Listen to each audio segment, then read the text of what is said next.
નમસ્કાર વિદ્યાર્થી મિત્રો, ધોરણ 10 વિષય વિજ્ઞાન અને ટેકનોલોજી ચેપ્ટર નંબર 6 આપણે ભણી રહ્યા છીએ જૈવિક ક્રિયાઓ.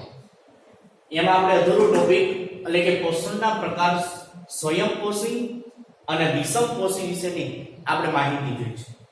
એમાં અગાઉના લેક્ચરની અંદર આપણે ચર્ચા કરી ગયા કે સ્વયંપોષી પોષણ કેને કહેવામાં આવે છે એના વિશેની માહિતી જોઈ. હવે આપણે વિષમપોષી પોષણ વિશેની વાત. વિષમ અલગ કે વિષમપોષી પોષણ પદ્ધતિની અંદર શું જોવા મળે? આપણે જાણીએ છીએ કે દરેક સજીવ છે પોતાના પર્યાવરણને અનુકૂળિત રહીને જીવન જીવે છે. એટલે કે દરેક સજીવ એ પોતાના પર્યાવરણના ની અસરને લીધે પોતાનું આજુબાજુનું પર્યાવરણ જેવું છે એની અસરને લીધે પોતાનું જીવન જીવે છે. એના આધારે પોષણની પદ્ધતિ જુદી જુદી જોવા મળે છે. એટલે વિષમપોષી પોષણની અંદર દરેક પ્રાણીઓ છે ધ્રુવ પ્રદેશની અંદર વસવાટ કરતા હોય એ પ્રાણીઓનો વસવાટ અલગ છે. એ જે રીતના ગરમીવાળા ગરમ પ્રદેશવાળા વિસ્તારની અંદર પ્રાણી વસવાટ કરતા હોય તો એની પોષણની પદ્ધતિ અલગ અલગ પડે છે.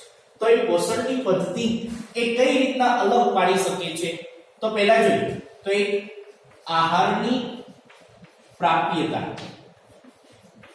આહારની પ્રાપ્યતા એટલે કે ખોરાક કઈ જગ્યાએથી પ્રાપ્ત થયો છે, કે ખોરાક કયા વિસ્તારની અંદરથી પ્રાપ્ત થયો છે એના આધારે એ અલગ પાડી શકે છે.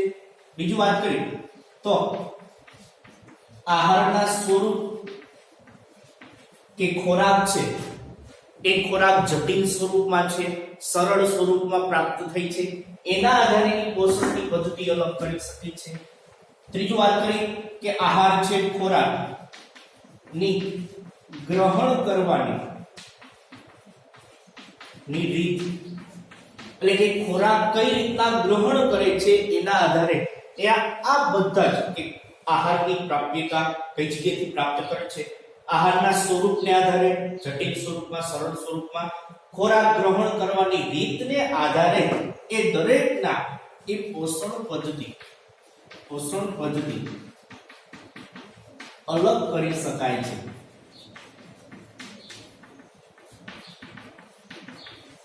ચલો આપણે ઉદાહરણથી શરૂઆત કરીએ કે દાખલા તરીકે ખોરાકના સ્ત્રોતની વાત કરું. આનો બે ખોરાકના સ્ત્રોતની વાત કરીશું. એક ઉદાહરણ તરીકે ઘાસ લઉં છું અને બીજું એ હરણ લઉં છું. આપણે પરિચિત એ રીતના કે કોઈ પણ જગ્યાએ ઘાસ હોય તો ઘાસ કેવું હોય, કઈ જગ્યાએ સ્થિર હોવા જોઈએ, એટલે ઘાસ અચળ જોવા મળે છે. કે ઘાસ એક જગ્યાએથી બીજી જગ્યાએ હલનચલન નથી કરતો, ઘાસ સ્થિર જોવા મળે છે. અને જ્યારે હરણ છે તો હરણ શું કરતું હોય, એક જગ્યાએથી બીજી જગ્યાએ ગતિશીલ જોવા મળે છે. એટલે વાત કરી કે ખોરાકના સ્ત્રોતની વાત કરી તો ખોરાકનો સ્ત્રોત દાખલા તરીકે ગાય છે એ ઘાસનો ખોરાક તરીકે ઉપયોગ કરે તો એ ઘાસ કેવું છે, અચળ એક જગ્યાએ સ્થિર જોવા. અને જ્યારે કોઈ સિંહ છે એનો હરણનો ખોરાક તરીકે ઉપયોગ કરે તો હરણ કેવું છે, ગતિશીલ. તો આ જો બે અલગ અલગ થયા છે તો એના આધારે કે જે અચળ અને ગતિશીલ અચળ ખોરાકનો ઉપયોગ કરતો હોય તો એવા બધા જ પ્રાણીને એ તૃણાહારી કહેવામાં આવે છે. કેવા કહે છે, તૃણાહારી કહેવામાં આવે છે. જ્યારે ગતિશીલ હોય એનો ખોરાક હરણનો ખોરાક તરીકે ઉપયોગ કરતા વાઘ છે, સિંહ છે, દીપડો છે તો એવા બધા જ ને એને માંસાહારી કહેવામાં આવે છે. આમ આ બંને ખોરાકના સ્ત્રોત અચળ અને ગતિશીલ એના આધારે એ તૃણાહારી અને માંસાહારી આપણે પોષણ અલગ અલગ પદ્ધતિથી આપણે રજૂઆત કરી શકીએ છીએ. ચલો આના સિવાય બીજું જોઈએ કે દાખલા તરીકે એક વિચાર, કોઈ સજીવ છે, પ્રાણી છે એ પોતાનો ખોરાક છે ને એ બહારના ભાગમાંથી ગ્રહણ કરે છે. આ સજીવનું ઉદાહરણ આપો કે દાખલા તરીકે આ કોઈ એક સજીવ છે. વિચાર, આ સજીવ છે, કોઈ પ્રાણી છે તો એ પ્રાણી એ પોષક પદાર્થ એટલે કે પોષક દ્રવ્ય જેમાંથી ખોરાક મેળવતો હોય એ ખોરાક છે એમાંથી બહારના ભાગમાંથી જે ખોરાક ગ્રહણ કરશે તો શું કરશે, આ પ્રાણી છે, આ સજીવ છે એ આની ફરતે આ પોષક દ્રવ્ય જેમાંથી મળે એની ફરતે વીંટળાઈ જશે. એને વીંટળાઈ જશે તો ઈ ખોરાક બહારના ભાગમાં છે એ વિઘટન કરી નાખશે. એ વિઘટન કરી અને સરળ સ્વરૂપમાં એટલે કે સરળ સ્વરૂપમાં રૂપાંતરિત કરી નાખશે. હવે સરળ સ્વરૂપમાં બહારના ભાગમાં જો બાહ્ય ગ્રહણ છે આ સજીવ બહારના ભાગ અંદર નથી લઈ જતો એ બહારના ભાગમાં જ એનું વિઘટન કરીને સરળ સ્વરૂપમાં રૂપાંતર કરી અને હવે ઈ પોષક પદાર્થો એના શરીરની અંદર દાખલ કરશે અને શું કરશે શોષણ કરશે. શું કરશે શોષણ કરે છે. આની અંદર ઉદાહરણ આપી તો આવા સજીવના ઉદાહરણ કે દાખલા તરીકે સામાન્ય રીતે કોઈ કહી શકીએ કે બ્રેડ મોલ્ડ જેને આપણે તંતુમય એ ફૂગ પણ કહી શકીએ છીએ. પછી ઈસ્ટ છે અને મશરૂમ છે. આ બધા જ ઉદાહરણ કે જે આવી પોષણ પટ્ટી બહારથી ખોરાક ગ્રહણ બહારથી જ એનું વિઘટન કરી અને અંદરના ભાગમાં પછી શોષણ કરશે. આમ આવા પણ પ્રાણીઓ જેના લીધે પોષણની પદ્ધતિ ચલો બીજી આપી કે જે અંતઃગ્રહણ કરતા હોય સામાન્ય રીતે બધાને ઉદાહરણ છે કે મનુષ્યની વાત કરી છે. આ મનુષ્યના શરીરની વાત કરો. મનુષ્ય શું કરશે કે બહારના ભાગમાં ખોરાક છે આ ખોરાક છે તો એ ખોરાકનું એના શરીરના અંદરના ભાગમાં શું કરશે ગ્રહણ. તો એને આપણે શબ્દ વાપરી છે અંતઃગ્રહણ. શું કહે છે અંતઃગ્રહણ. ભાઈ બહાર જ વિઘટન નથી કરનાર પણ શું કરશે કોઈ ખોરાક ખાય છે એ મોંમાં દાખલ કરશે એટલે અંદર દાખલ કરીને શરીરના અંદરના ભાગમાં એનું શું થાય છે વિઘટન. બહાર નથી થતું એટલે બાહ્ય ગ્રહણ આને કીધું છે. અને જ્યારે આપણા મનુષ્યની વાત કરીએ તો અંદર દાખલ કરીને અંતઃગ્રહણની ક્રિયા કહેવામાં આવે છે. તો ખોરાક અંતઃગ્રહણ કરી અને અંદરના ભાગમાં એ પાચનની ક્રિયા થઈ છે. શું થઈ છે પાચનની ક્રિયા થઈ અને ખોરાકનું વિઘટન થઈને સરળ સ્વરૂપમાં રૂપાંતર થાય છે. આના ઉદાહરણ આપણે તો આપી શકીએ. ઉદાહરણ તરીકે આપણે બધાને પરિચિત છીએ કે મનુષ્ય છે કોઈ દેડકો છે વગેરે જેવા પ્રાણીઓ કે જે ખોરાકનો શું કરતા હોય અંતઃગ્રહણ કરતા જોવા મળે છે. ચલો એના પછી નેક્સ્ટ લઈ. હવે કેટલાક પ્રાણીઓ એવા છે કે જે ખોરાક કેમાંથી મેળવશે કોઈ મૃત શરીર છે કોઈ પ્રાણી મૃત્યુ પામી જાય એમાંથી પોતાનો ખોરાક બનાવશે જેને મૃતોપજીવી કહેવામાં આવે છે. મૃતોપજીવી. મૃતોપજીવી એટલે કે જે મૃત સજીવ પર પોતાના પોષણનો શું રાખે આધાર. એટલે વ્યાખ્યા લખ્યું કે મૃત અથવા સડેલા કાર્બનિક પદાર્થોમાંથી તે પોષણ મેળવે છે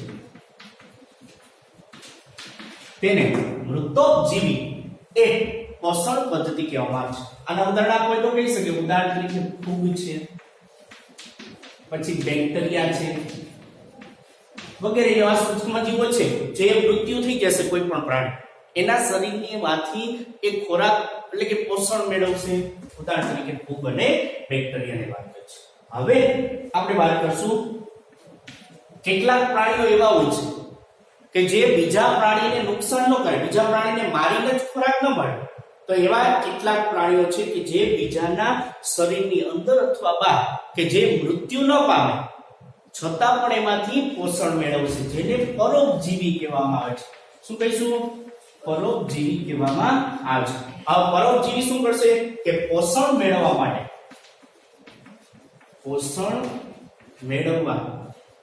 માટે શું કરશે પ્રાણીનું મૃત્યુ કરશે કે નહીં કરે. પ્રાણીનું મૃત્યુ ન એટલે કે પ્રાણી મૃત્યુ ન થાય છતાં તે પ્રાણીની સપાટી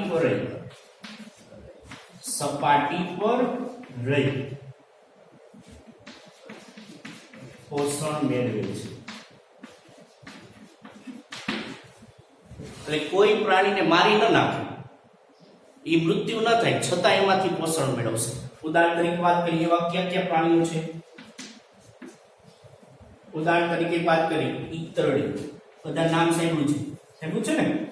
ઈતરડી પછી બગાઈ પછી જૂ અને જળો આ બધા જ ઉદાહરણ છે કે જે બાહ્ય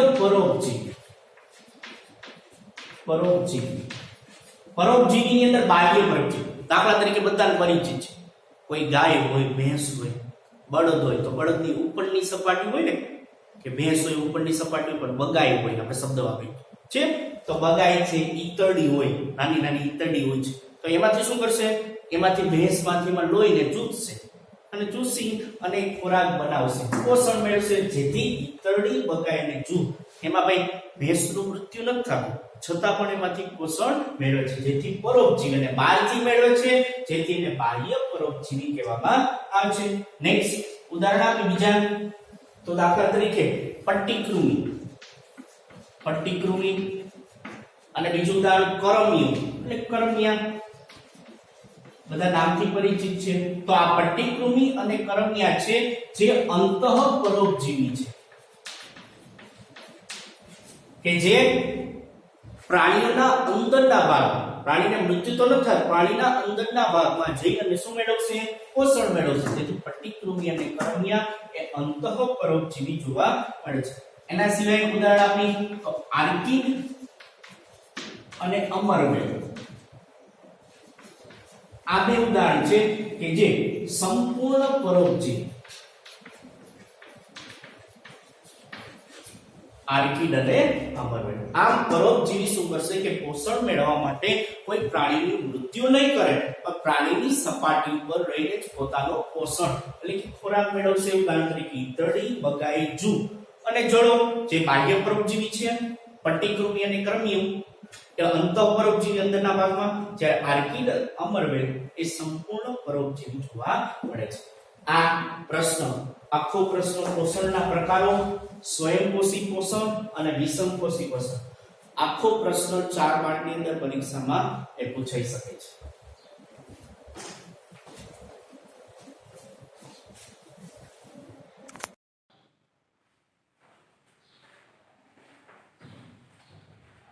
હવે આપણે નવો ટોપિક ની ચર્ચા કરશું. નવા ટોપિકનું નામ છે અમીબામાં પોષણ પદ્ધતિ.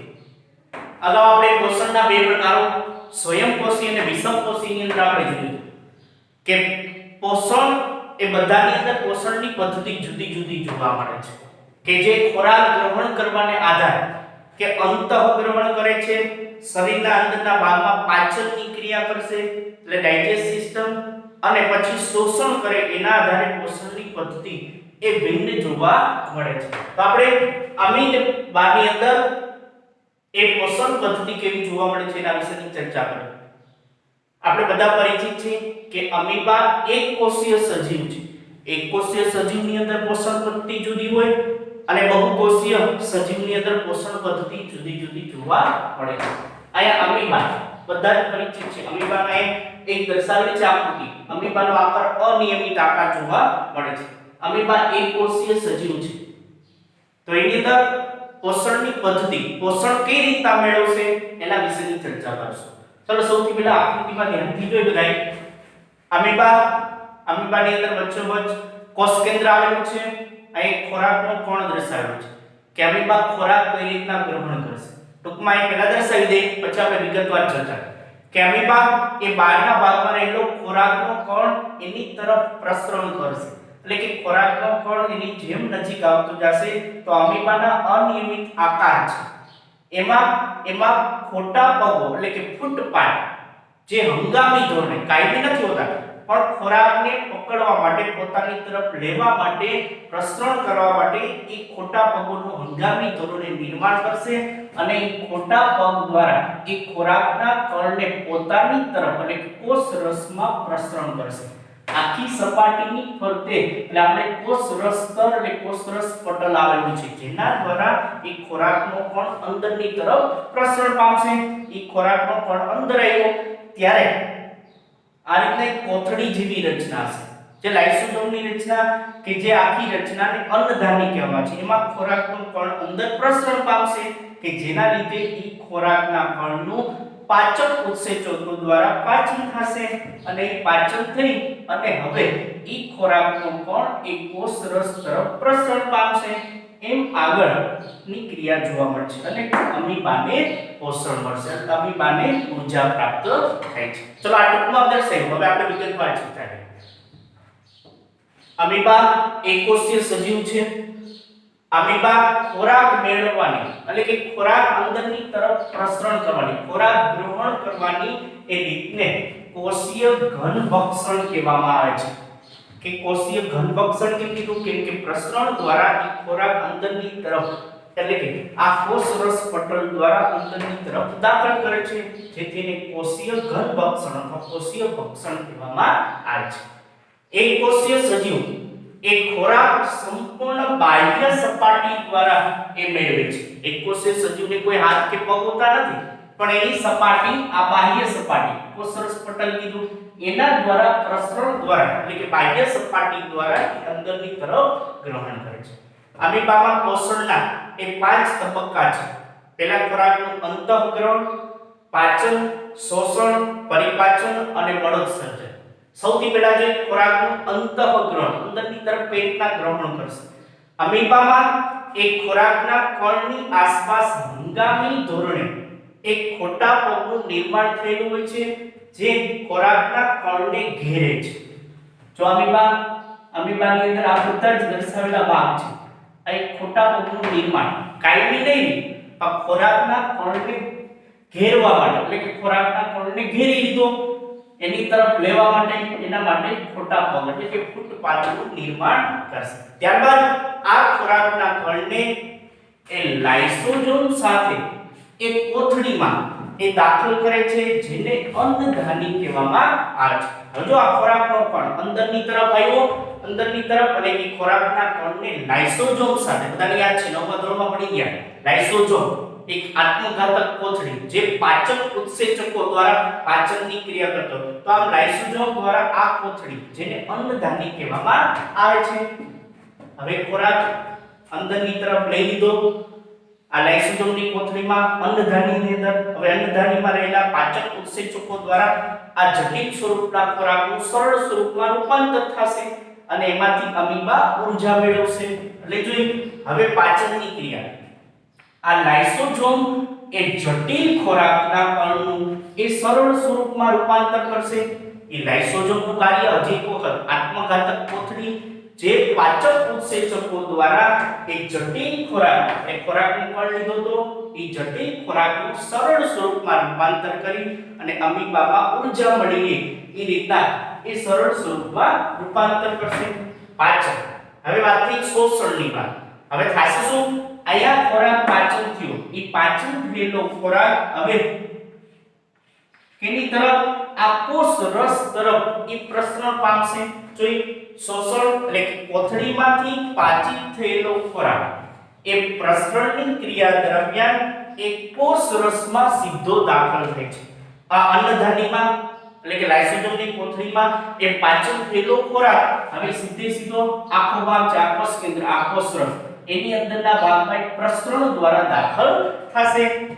હવે જોઈએ પરિપાચન કે પાચિત થયેલા ખોરાકમાં અમીબા છે એમાં પાચન થયેલો ખોરાક છે એ પોતાના ઊર્જા માટે અને અમુક ભાગ છે વૃદ્ધિ અને વિકાસ માટે ઉપયોગ કરશે. જોઈએ પરિપાચન કે પાચિત ખોરાકમાંથી અમુક ભાગ અમીબા ઊર્જા મેળવવા માટે અને અમુક ભાગ તેની વૃદ્ધિ અને વિકાસ માટે ઉપયોગ કરે છે. પરિપાચનનો પોઈન્ટ કે અમીબાની અંદર પ્રસરણ કોષરસની અંદર પાચન થયું તો એને ઊર્જા માટે અને તેની વૃદ્ધિ અમીબાની વૃદ્ધિ અને વિકાસ માટે જે ઉપયોગી બને છે. હવે છેલ્લો પોઈન્ટ હવે ખાસ શું છેલ્લા પોઈન્ટમાં કે આની અંદર આ અન્નધાનીની અંદર એ પાચિત થયેલો ખોરાક એ કોષરસની અંદર દાખલ થયો. હવે જે અપાચિત ખોરાક જે પાચન ન થયેલો ખોરાક છે તો આ અમીબાની ફરતે આ કોષરસ સ્તર છે. ઠીક, આ કોષરસ સ્તર કયો અથવા કોષરસ પટલ કયો? ઈ કોષરસ પટલ તરફ અપાચિત ખોરાક આવશે અન્નધાનીમાંથી અને આ ભાગ એ તૂટવાથી એ અપાચિત ખોરાક કોષરસ સ્તર તૂટી અને ક્યાં નીકળશે? બહારના ભાગમાં. એટલે કે અપાચિત ખોરાક અમીબાનું કોષરસ સ્તર તૂટી અને બહારની ભાગમાં નીકળે છે, જેને મળોત્સર્જન કહેવામાં આવે છે. મળોત્સર્જન અપાચિત ખોરાક પાચન ન થયેલો ખોરાક એ કોષની સપાટી તરફ ગતિ કોષની સપાટી આ થઈ કોષની સપાટી તરફ ગતિ કરી અને કોષરસ સ્તર તૂટી આખો ભાગ છે. ફરતનું પડ જે કોષરસ સ્તર તૂટી અને બહાર નિકાલ આવે છે એટલે બહારના ભાગમાં દૂર થાય છે એટલે અપાચિત ખોરાક કોષરસ સ્તર તૂટી અને બહાર નિકાલ આવે છે આ વાત થઈ મળોત્સર્જન તો અમીબાની અંદર પોષણ પદ્ધતિ પૂછાય તો આ 5 તબક્કા ખોરાકનું પહેલા અંતઃગ્રહણ કરશે પછીનું પાચન કરશે ત્યારબાદ શોષણ પછી પરિપાચન અને છેલ્લે મળોત્સર્જનની ક્રિયા જોવા મળશે આખો પ્રશ્ન 4 માર્કની અંદર પૂછાઈ શકે અમીબાની પોષણ પદ્ધતિ સમજાવો આકૃતિ સહિત આકૃતિ ફરજિયાત પરીક્ષાની અંદર દોરવાની છે 1 થી 2 વખત પ્રેક્ટિસ કરજો આખા પ્રશ્નની અને આકૃતિ હવે આ જ પ્રશ્ન તમને ફેરવી પૂછે કે અમીબાને બદલે પેરામીસિયમ કે પેરામીસિયમ ની અંદર પોષણ પદ્ધતિ સમજાવો તો આપણે જાણીએ છીએ અમીબા તો અનિયમિત આકારનું હતું અને જ્યારે પેરામીસિયમ નો આકાર એક ચોક્કસ છે ચંપલના તળિયા છે બધા પરિચિત છે ચંપલના તળિયા જેવો આકાર છે તો પેરામીસિયમમાં પોષણ પદ્ધતિમાં શું આવશે તો પહેલો પોઈન્ટ સરખો એકકોષીય સજીવ પેરામીસિયમ એકકોષીય સજીવ છે અહીંથી આ સુધીના ભાગમાં ફેરફાર થશે એટલે કે ખોરાકનું અંતઃગ્રહણ બાકી નીચેના પાચન શોષણ પરિપાચન ને મળોત્સર્જન આ પેરામીસિયમ ની અંદર પણ સરખું જોવા મળશે તો આમાં શું ફેરફાર જોવા મળશે તો પેરામીસિયમ છે એમાં ખાસ પ્રકારના વિશિષ્ટ એ સ્થાન હોય છે કે જેના દ્વારા એ ખોરાકનો ગણ એટલે કે ખોરાકનો કણ છે એની તરફ પ્રસરણ પામશે પેરામીસિયમ ની અંદર આવા કોઈ ખોટા પગ એટલે કે ફૂટપાથની રચના નથી થતી પણ પેરામીસિયમ ની અંદર પક્ષમાં આવેલા શું છે પક્ષમાં એટલે નાના નાના વાડ જેવા પક્ષો કે જેના દ્વારા એ ખોરાકનો કણ એની તરફ એટલે કે પ્રસરણ પામે છે આમ ખોરાકનું અંતઃગ્રહણ થશે અને પછી બધા સ્ટેપ એ પેરામીસિયમના સરખા જોવા મળશે આ વાત થઈ અમીબામાં પોષણ અને પેરામીસિયમ ની અંદર પોષણ પૂછે તો આ રીતના આભાર